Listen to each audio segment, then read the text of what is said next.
Kolpite kosovare apo resenik me lakër turshi në formë rrethore në një përgatitje të shpejtë. Besoj se kam ju pëlqyer receta kur ta shihni videon në vazhdim.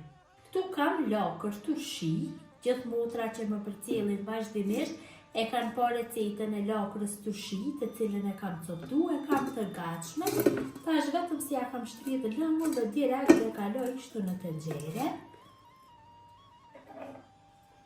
Mosat e lakrës mund t'i merrni sipas dëshirës, varet se sa mbushje dëshironi. Shtojmë ujë derisa të mbullohet niveli i lakrës. Dhe i zjarri në temperaturë mesatare zi lakrën derisa të zbutet mirë, derisa të shterret uji. Lakrës ju ka shterrur uji mjaftueshëm dhe është zbutur mirë, tash e largojmë nga zjarri. Marrim një tenxhere tjetër ku në të kam shtu dikon rreth 60 apo 70 gram me gjallë dhe ja shtoj pak vaj, dikon rreth 50 ml, dhe kështu në temperaturë mesatare e lëm derisa të shklinta gjalpi. Të një rrugë gjellë me biber të fort dhe ullim temperaturën, e përzij kështu dhe përgoj mosën për disa sekonda. Besoj se është mjaftueshëm. Po një rrugë shumë të mirë, është fërgu mjaftueshëm. Tash përsëri tenxherën e kthejmë në zjarr, tenxherën me lakër dhe ja kaloj mosën me gjallë dhe vaj të fërguar me biber të kuq. E përzim kështu mosën dhe e lajmë në zjarr rreth 2-3 minutave që të fërgohet në temperaturë mesatare. Lakrës nuk ka nevojë që të shtojmë krem, pasi ka mjaftueshëm, mirë po mund ta provoni nëse ju nevojitet krem, atëherë do i shtoni. Mbushja apo harxhi është gati që të largohet nga zjarri. Pasi mbushja është gati, përgatisim brumin. Këtu kam 500 gram me miell. Ja shtoj një lugë gjysmë të mesme me krem. Ja shtoj dhe pak vaj që tërheqet me lehtë brumin.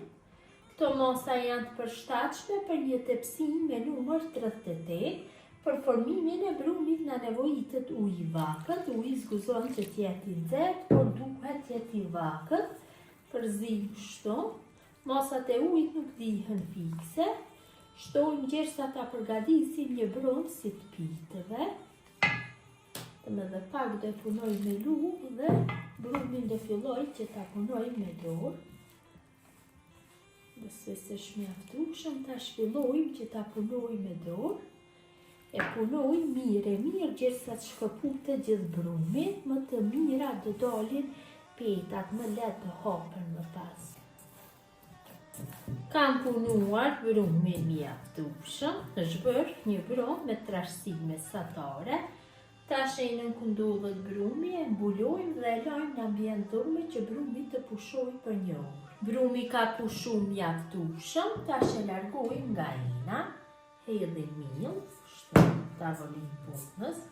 Është bërë një brumë shumë i mirë, pasi ka pushuar mjaftueshëm. Tash pak e punojmë kështu brumin dhe ndojmë në 2 pjesë të barabarta. Secilës pjesë ja formën e një kulaçi duke rrotullis në mirë, edhe miell sa herë që ka nevojë, vetëm munduhem t'ja jap një formë të lëmuar, pasi ka pushuar mjaftueshëm, shumë mirë ka dalë. Në mënyrën e njëjtë veprojmë dhe me pjesën tjetër.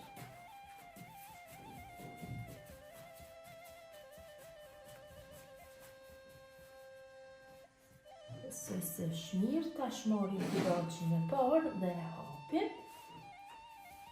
Hapim në një masi dikon rreth 20 cm. Kam hapë të 2 pjesë të brumit në masinë e dëshiruar. Tash ju shtoj kështu nga 2 lugë gjallë të shkrirë, cilën e kam përzier pak me vaj. Dhe për hapi kështu në dorës, ndrohem gjithë sipërfaqet e të dy pjesëve, t'i bëj dhe i palosi kështu në këtë mënyrë. Mënyrën e njëjtë veproj dhe me pjesën tjetër të plumit, me i palosje. Këtu kam një tepsi, cilës i kam hedhë pak gjallë dhe i vendosi të dy petat. Kështu.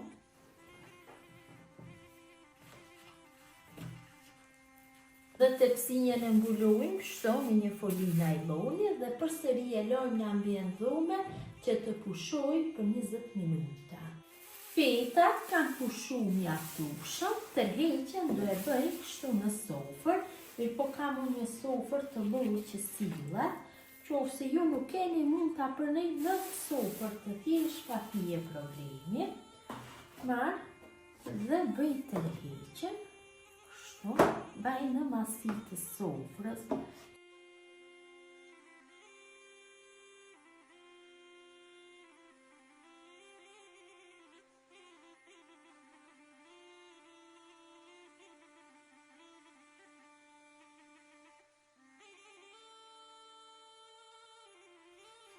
Petën e kam hapur në masitë të sofrës, ka sheshtoj kështu 2-3 lugje me gjallë të shkrirë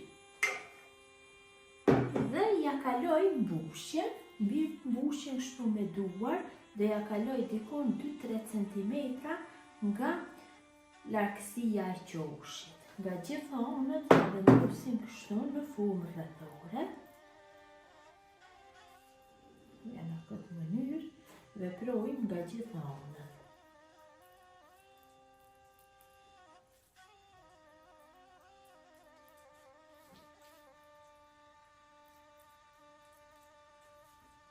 Kam kaluar mbushjen në formë rrethore me anë të një thike prej qoshit në një gjerësi rreth 10 cm. Kështu që më lehtë ta kam të bëj rrokollisjen. Nga gjitha anët veproj në këtë mënyrë.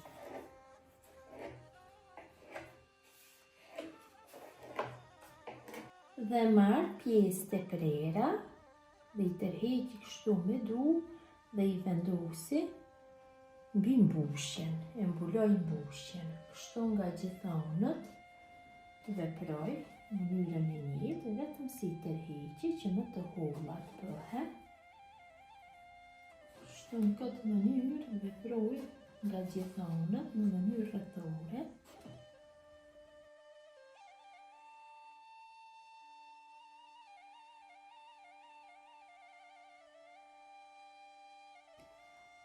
Gjithë pjesët e ndara i kam vendosur mbi mbushjen, tash filloj që të bëj rrokollisjen.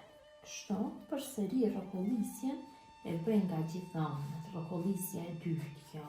Bëjmë rrokollisjen e 2, 3 dhe kështu gjersa ta mbledhim gjithë brumin.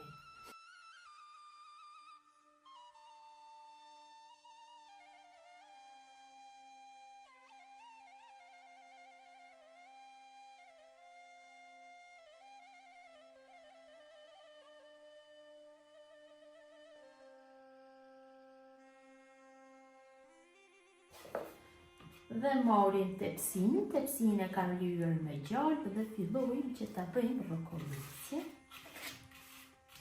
nga mesi, kështu në formë rrethore.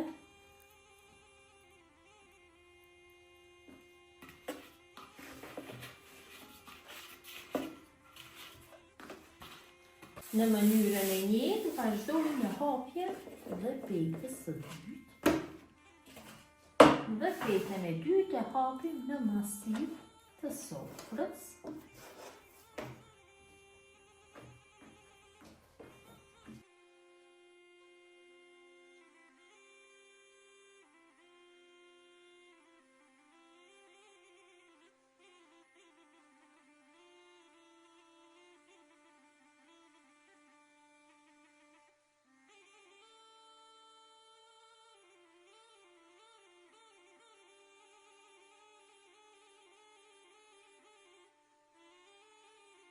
Se përishtojmë 2-3 lugje me gjallë.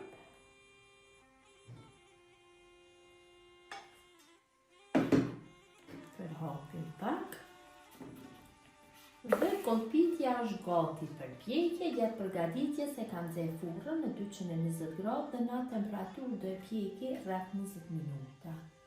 Kolpitën e kam largu nga furra, ka një aromë shumë të mirë, e largoj tash nga tepsinja. Kështu e vendosi në sofër, mbuloj kështu me një foli najloni, sipër ja vendosi një pecetë kuzhine, e loj që të ftohet një kosisht dhe të zbutet dhe do jetë gati për konsumim.